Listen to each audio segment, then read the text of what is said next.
Молитва маці Ірина Касенкова. Гаварыла матухна, не прыйшлі з вайны, згінулі, не вернуцца родныя сыны.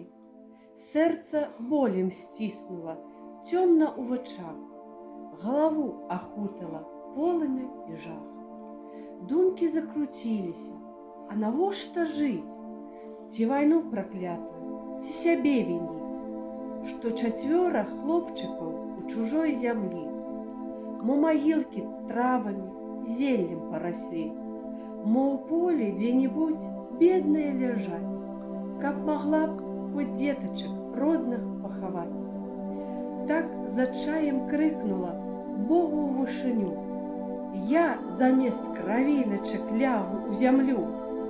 Змілуйся, мой Божачка, забяры мяне, ні аднога хлопчыка смерць хай не кране.